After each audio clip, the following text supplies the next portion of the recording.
We have Trey Radel, former U.S. Congressman, radio host extraordinaire out of Florida. Seems to be a guy who has common sense until you actually engage in in-depth conversation. Trey, how are you? Oh, come on. Hold on, brother. Real quick. Let me remove this metal pen from the back of my head.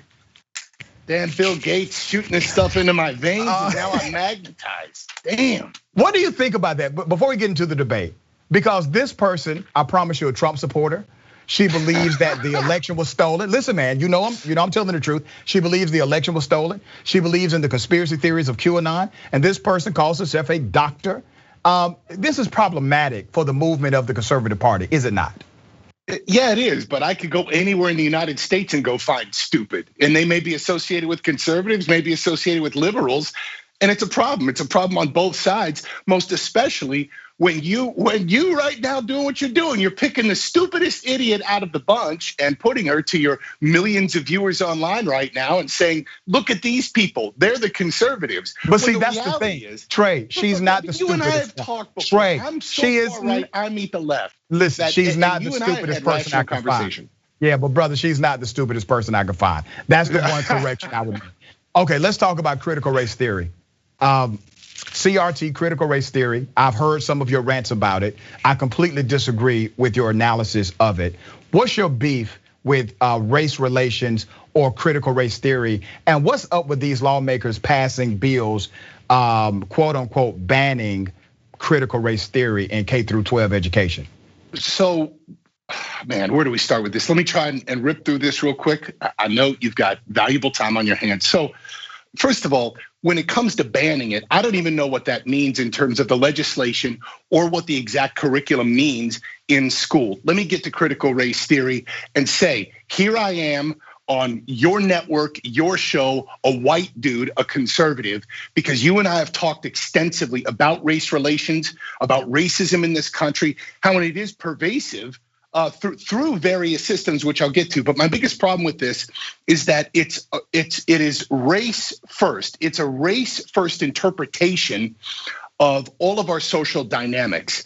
And I think that there are some problems with that when you start talking about a race first interpretation of problems in society and telling young people K through 12 that this is because of white supremacy. And if I'm telling your children, doctor, or young kids throughout wherever you live, if you're in Atlanta, Chicago, Los Angeles right now, that the bane of your existence, the problem that you have is because of white supremacy. I'm not even using the words white people, but unfortunately, I think that gets interpreted by young people as white people. And that begins to it adds more fuel to the fire of the racist tendencies that we already have in this country. My second part to this is that I believe that critical race theory totally discredits merit. And what I mean by that is these cheesy ass things like hard work and going out there and earning a living and all of that. And I would also apply that now statistically to asking, how do you apply critical race theory to the success of minorities in this country, like the Jewish population, or the fact that Asian American males out-earn everyone? So let's go back to one of your conclusions.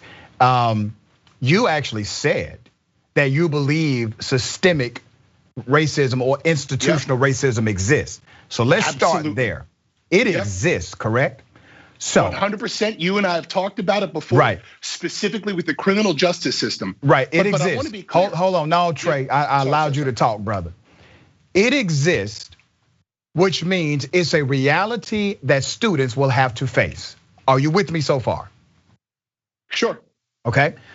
Since it's a reality that students will have to face, eliminating the lesson of that reality is a problem in the preparation of that student entering into the real world. And if it is a problem, Congressman, that means we have a generation of problem solvers that can remedy the problem if they are properly taught what the problem is. Number two, critical race theory is an advanced theoretical framework and not taught in K through 12 education.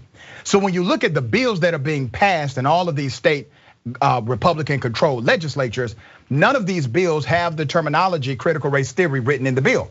What they're using is critical race theory as the shiny object to get another agenda accomplished. In the bill, it actually stops teachers from being able to teach what you just described as a problem. It says that K through 12 educators cannot teach how racism in institutions play out in the American social construct. That is a problem. Teachers don't teach K through 12 education critical race theory. The vast majority of them are not trained on critical race theory. I would dare argue you don't even know what critical race theory is because nobody taught you. I was actually trained under the theory and I teach the theory at the university. It's like saying you are an expert on socialist theory, or you're an expert on the theory of leadership psychology, or you're an expert on transactional leadership. If you haven't studied these things in those theoretical frameworks, you can understand some elements of it, but you don't understand the theoretical framework of how it's applied in higher education and academia. So why are lawmakers lying to people, saying that they are in fact banning critical race theory, when the truth is, Trey, they're banning what you have said on my show is something that's wrong with America. They're banning the teaching of true history. So let me take that from sort of back to front.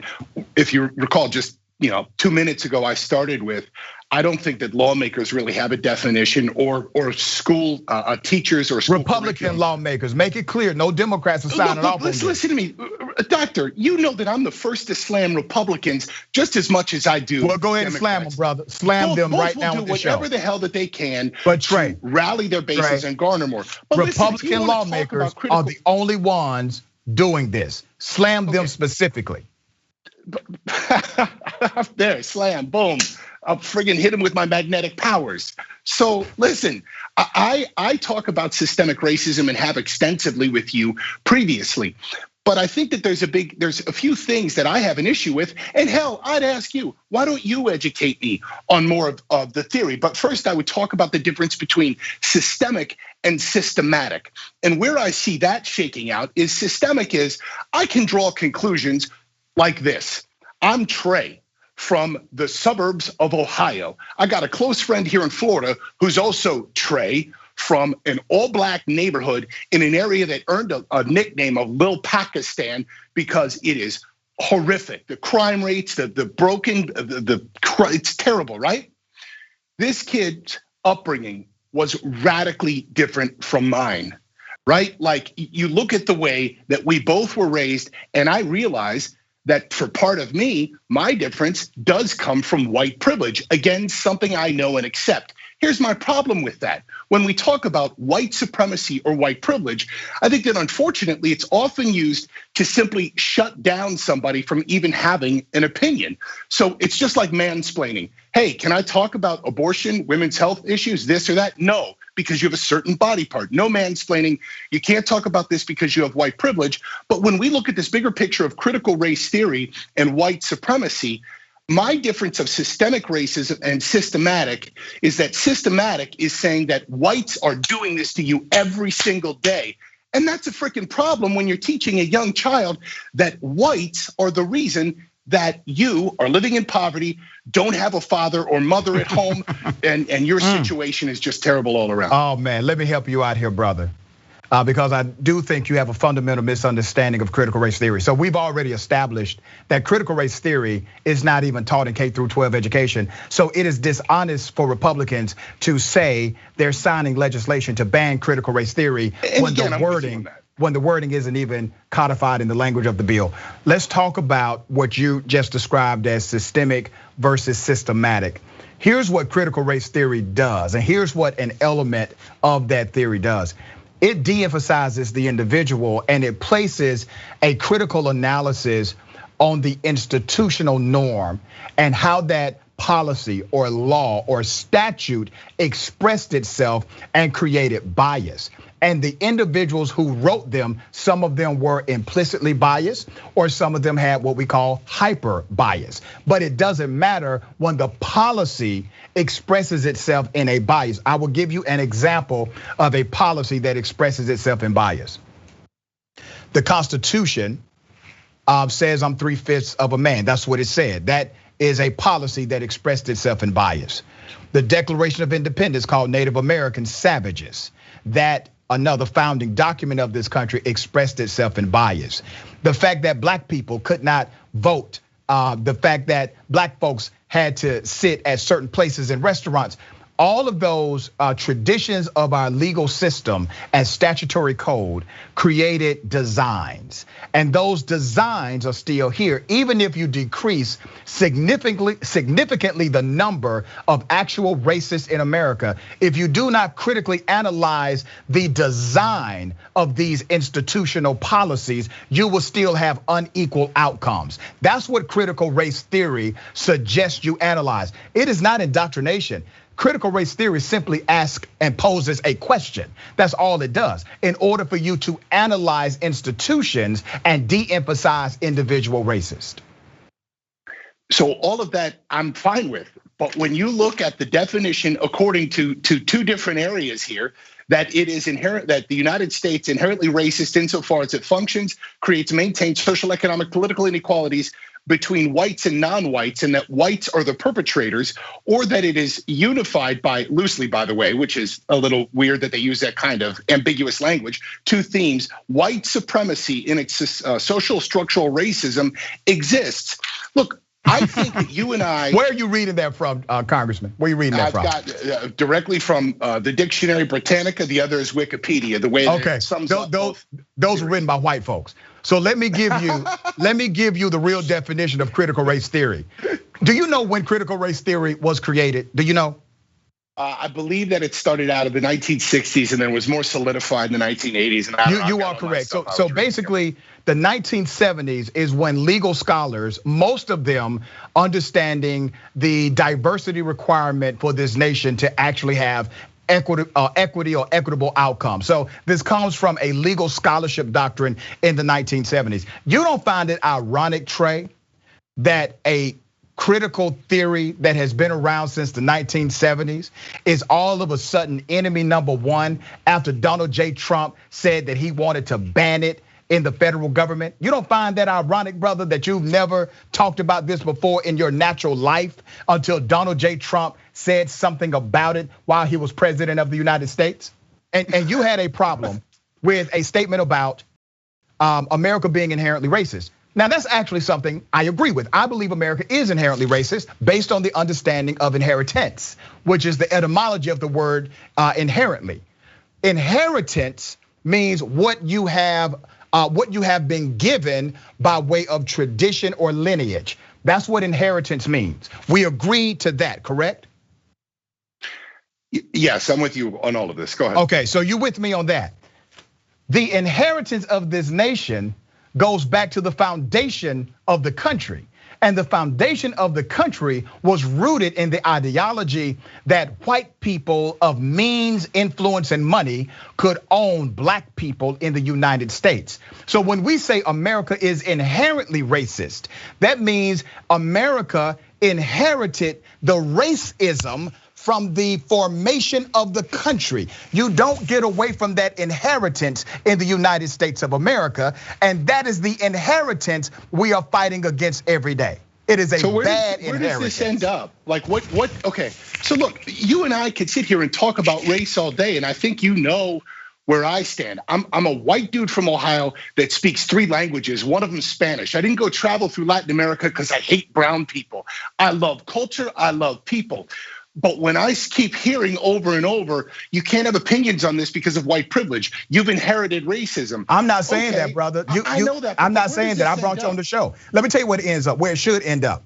A critical analysis of the policies and making sure we create policies that encourage diversity, that speak to the melting pot tradition of what this nation can be. That is how you change it. But you don't get there if you're teaching children that there's no problem with institutions that they are about to connect with. My second doctorate degree is in how institutional racism is inside of higher education. You don't get away from it. How are we not preparing K through 12 students? And remember, they're not learning critical race theory.